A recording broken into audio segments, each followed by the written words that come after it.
May we start? I want to get your opinion on something. To the bigger picture. Now it's time. From B Media Production, this is Podcasting Essentials.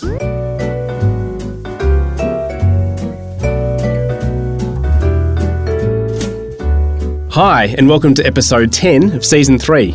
I'm Nick Schildberger, Managing Director of B Media Production. This episode, we hear from Marvin Jacobs, who's the man responsible for the creation of the internationally acclaimed branded podcast from airline KLM called The Journey. Now, I took the advice of many and listened to The Journey this week, and it really is outstanding. But first, with my co-host Chris Ashmore unable to be here, our newest producer at B Media Production jumped at the opportunity to fill his chair. Welcome, Nicole Goodman. G'day, Nick. Very pleased to be here. Chris has left the chair comfy and warm, so I'm excited. Good. Yes, and it's been a big couple of weeks. We've had some stats out from Blueberry and a few articles back and forth talking about the 706,000 podcasts that exist, but barely 18% of them have added an episode in 3 months, from Feb to April this year. Yeah, so you're quoting from Steve Goldstein's article. He's the CEO of Amplify Media. Yeah. And I was quite surprised by that as well. That's quite an extraordinary amount of podcasts that have stopped. But the big number that stands out even more so is that only 39% were updated in the last year, making 60% of podcasts out of production. Yeah, and in addition to that, in the last year, half of new podcasts have stopped producing. Yeah. So what's going on? Really what's happening is a number of things. So I think you have podcasts that come to their natural end, their natural conclusion, and they're finished and won't be proceeding. And that's fine and all good and well. It doesn't necessarily mean they weren't successful. Oh, absolutely not. No. I mean, a podcast like Serial, for example, falls into that category. But then you have another category which falls under the banner of pod fading, and that's been this back and forth with blog posts over the last couple of weeks. Pod fading being, enthusiastic, gung-ho podcasters starting off and then kind of trailing away as they start to realise how difficult it really is to produce great content.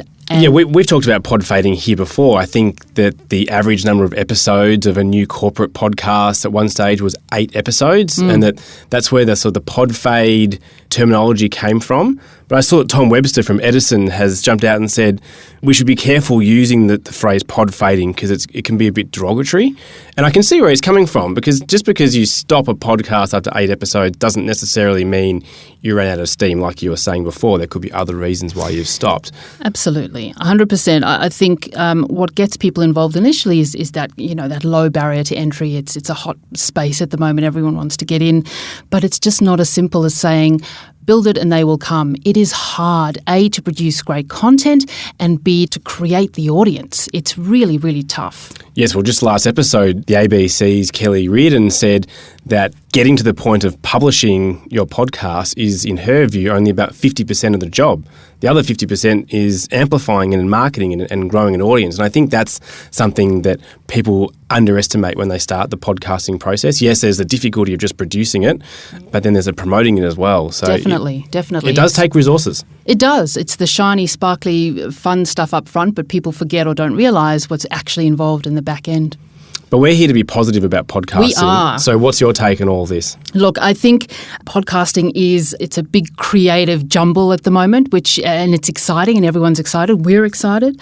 And that's how it should be. But the cream always rises to the top, and people should be having fun. And it doesn't really matter at the end of the day if they end up with 1 million listens and a massive sponsorship, or they get a small devoted fan base. Just go out there and have a good time.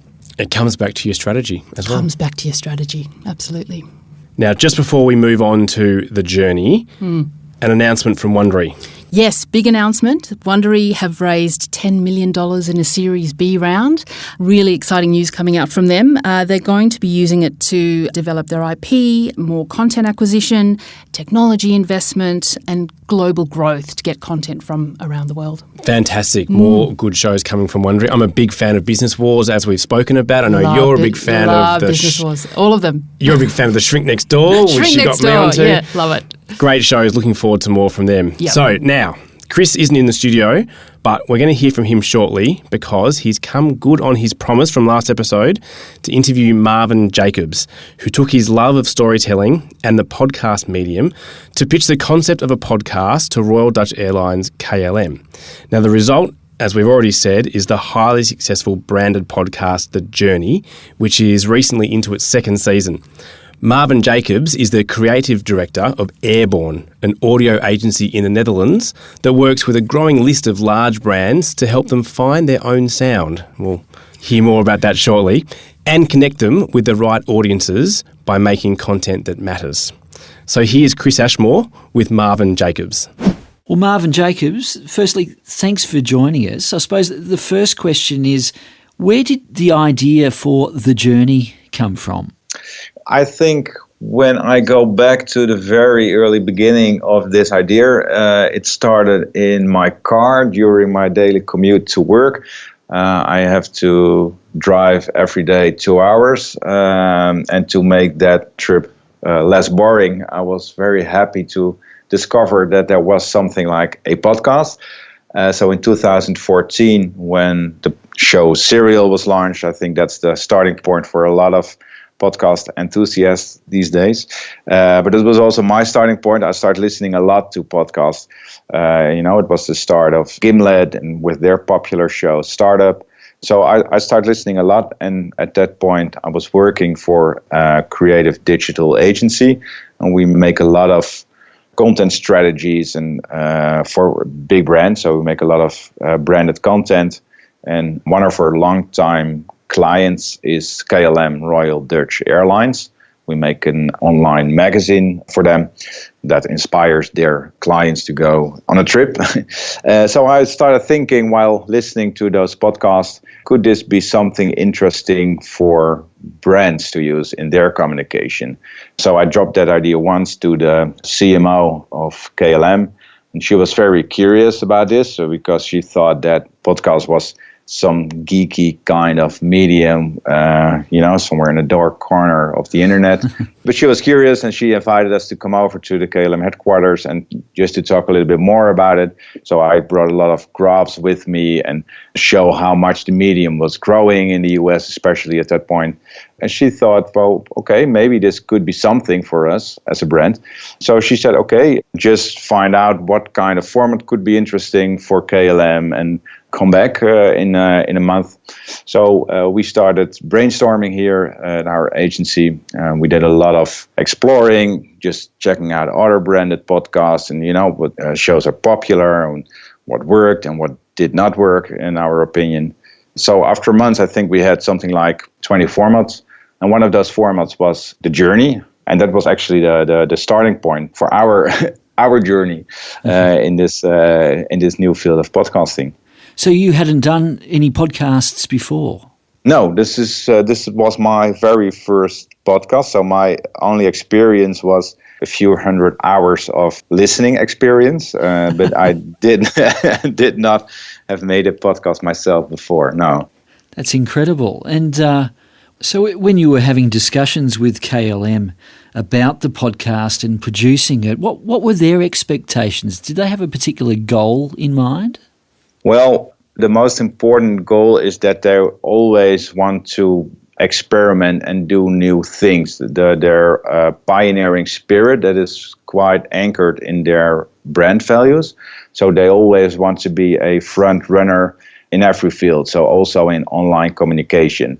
And at that point, the podcast was quite new as a way to connect with audiences. So I think that one of the most important goals is to experiment and to find out how this worked, this medium.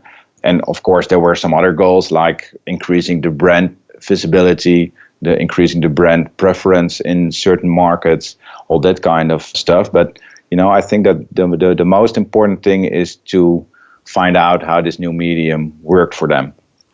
Was there a particular audience in mind? It seems like it's sort of aimed at the solo traveller. Is that the audience, or is it broader than that? No, it is broader than that.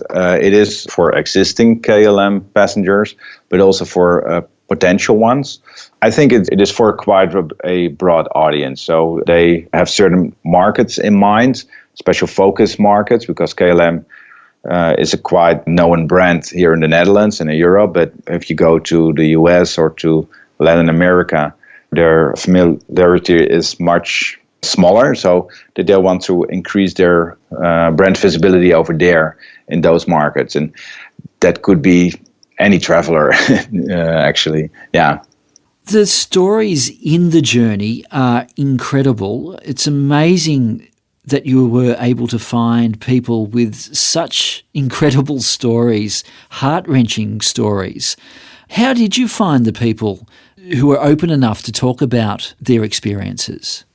Well, there's a lot of research done.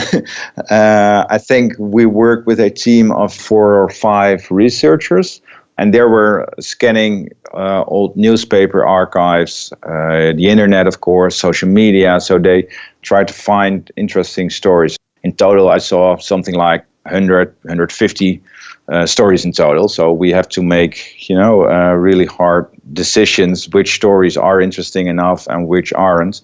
And just as I said before, what very important for us was that it has a sort of classic story structure. So people need to have learned something from that trip, or they have to change in some way because of the trip. So that were our criteria. And we also tried to find a mix of characters. So men, women, nationalities. To be honest, it was quite exciting to propose these stories to KLM, because normally in their communication, they show, the beauty of the world, and they want to inspire people to go on a journey and explore how beautiful Brazil is, for example, or, they show pictures of white beaches with palm trees. But we had stories with poverty in it and someone who died from AIDS. So we had, stories about the real lives as it is.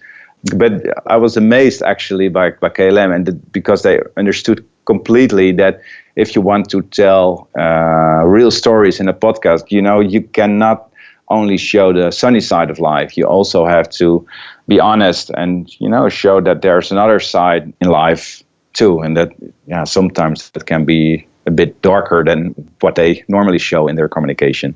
Absolutely, but it makes it so engaging with those kinds of stories that you don't really, hear anyone anywhere else. The people that you interviewed, they're quite open about those dark stories and the challenges they've had in their lives. Did you find it easy or difficult to get them to open up about things that they want to talk about? Well, happily we worked together with a very good interviewer, and he's also the host, Jonathan Gruber. He's a Netherlands-based American journalist, and he's a very experienced interviewer. But it took a lot of time actually to do the interviews. I mean, the podcast episodes, there are approximately 30 minutes, but I think that our interviews normally take 3 to 4 hours. So these are sort of psychological sessions. It often happened that people were getting emotional, and because they go back to that moment, which caused a lot of things in their lives. You have to go really deep into that, because otherwise people just summarize certain things. And when you want to tell a real engaging story, you have to zoom in very closely into specific events, and that makes it interesting to listen to, I think. It's one of those podcasts that makes you stop what you're doing when you're driving in a car and you haven't finished listening to it, sitting in the car and listening to the end of it before you go inside. It's one of those really captivating podcasts. Thank you. What about the reception that it's received?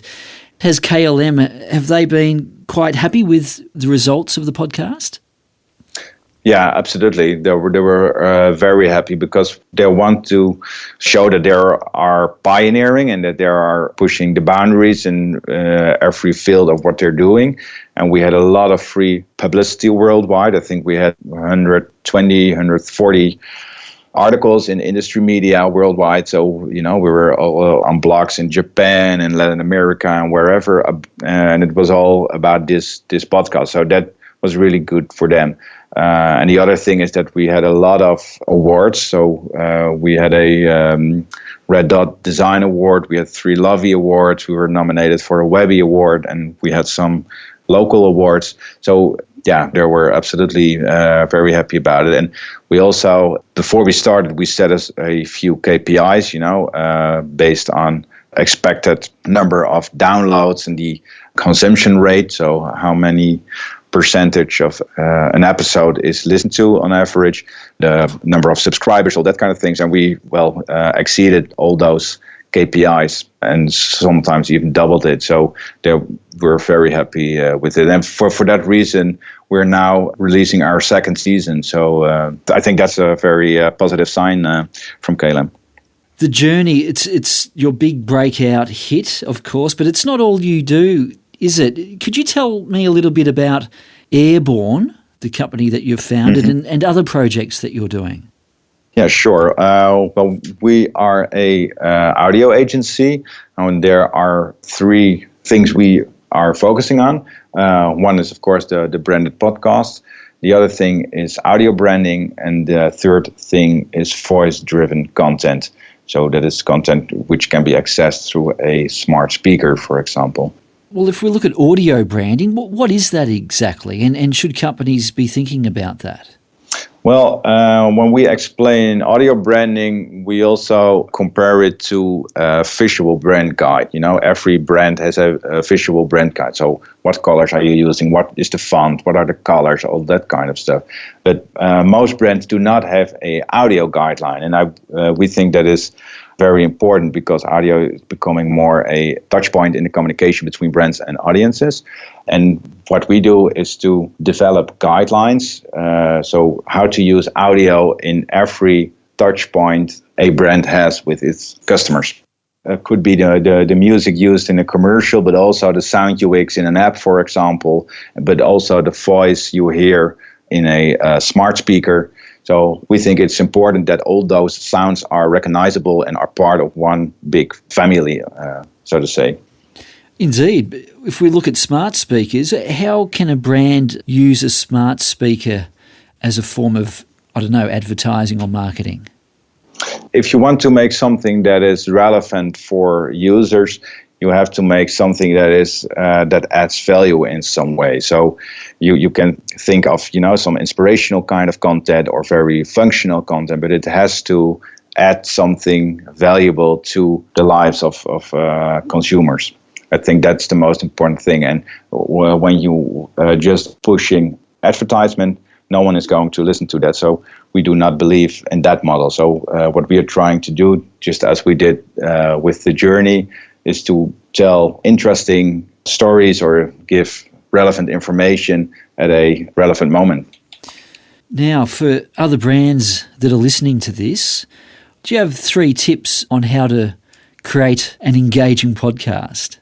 Oh, that's a good one. I think the first thing when we are talking to a lot of brands because everyone now these days is interested in making podcasts. And the first thing we always say is it is not about you as a brand. I mean, no one is going to listen to that. So I think that is the first thing you have to keep in mind. So if you want to tell something that is valuable for listeners, you have to be very modest about your own role, I think, as a brand. So that's one thing. And the other thing is that podcasts are a very intimate medium. I mean, you're really making a connection with the content or the host. So you are building a very intimate relationship with that. And if you want to build intimate relationships, you have to be honest and open. So if you have hidden agenda in some way, so if you want to push a commercial message, for example, I do not believe that works. So that's the other thing. And the third thing is that you have to see it as a branding instrument. So if you want to push sales using a podcast or a branded podcast, I think that is not the way to do it. So I think a podcast can be very valuable to add a certain layer to your brand. But if you want to push your sales, then you should be other things, I think. Good advice. Well, before we go, Marvin, last question, kind of a 2-pronged question. What are your thoughts on the future of podcasting? And also, what's the future for Airborne? Have you got other projects lined up? Oh, absolutely. We have a lot of things going on right now. So we're making a lot of plans with very interesting brands. At this point, I cannot talk too much about that, unfortunately, but people will hear from us in the future, that's for sure. Regarding your question to the future of podcasting, I think that we will see a lot of development on the format side. So we will see much more variety in the kind of formats. Nowadays, you see a lot of podcasts which are 30 minutes long, just as ours. But I think that we will see shorter formats and maybe also more interactive formats. So I think that we will see a sort of blend of smart audio content and podcasting. They will grow towards each other, I think. So I think that is basically the most important thing in the near future we will see. Well, Marvin Jacobs, thank you so much. It's been great talking with you, and good luck for the future. Thank you so much, Chris. Nice having me. Thank you. That's Marvin Jacobs of Airborne. Look, as you all know, I'm a massive fan of this podcast. There were some huge jaw-dropping moments for me. I think a couple of takeaways. One is, Marvin the Airborne team took this idea to KLM. They didn't wait for the brands to come to them. They were proactive and took it out. And kudos to KLM because they said yes. And this really ties into another idea, which is brands being brave. So I have a marketing advertising history of around 20 years. And what I loved most was working with and on brands that were really brave and allowed the creative agencies to create. Now, the journey, there are some tough issues that it deals with. There's the issue of dying from AIDS, there's domestic abuse, there's drownings and, you name it. But it's not all feel-good stuff. It's not all feel-good stuff, but it's amazing. And I feel like I wanted to jump on a plane and take a trip after listening. So, tick. But really just... a lot of brands may have run away. But if we think about, particularly one brand that stands out in the past as being really brave, if you think of Cadbury, if you remember the drumming gorilla. I mean, how could you forget it? Brilliant. Exactly. Brilliant. Phil Collins, drumming gorilla. Again, some brands certainly would have run a mile. But Cadbury, they had the dollars, they had the clout already, but they were brave. It could have ruined them. And so, yes, there are bottom lines to consider and there's, certain risks to think about. But in this medium, I think the cost to entry is manageable. And while at times we might ask brands to lower their expectation around huge ROI or, branding opportunities, there's a case to be made for creativity in this brand new burgeoning space. And just jump in and enjoy it. And a great partnership between an agency and a brand. And in some cases, we're an audio agency, but we love it when creative agencies that don't produce podcasts come to us with the brand and a concept and then we produce it. So you've got that high quality production with a great idea and a brand who's willing to be brave. And I love that concept of being brave. Exactly. Getting back to the journey itself, the podcast, it really highlights the importance of a host. Yes. And in this case, the host was an experienced interviewer.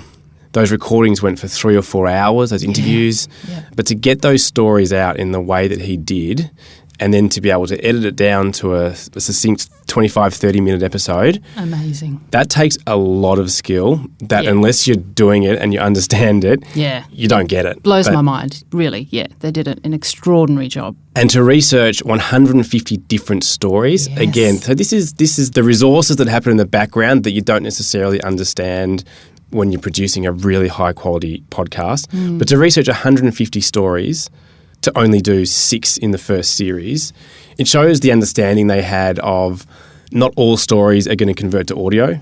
Right. And Marvin and his team set KLM up at the start with the right expectations around what to expect from a podcast.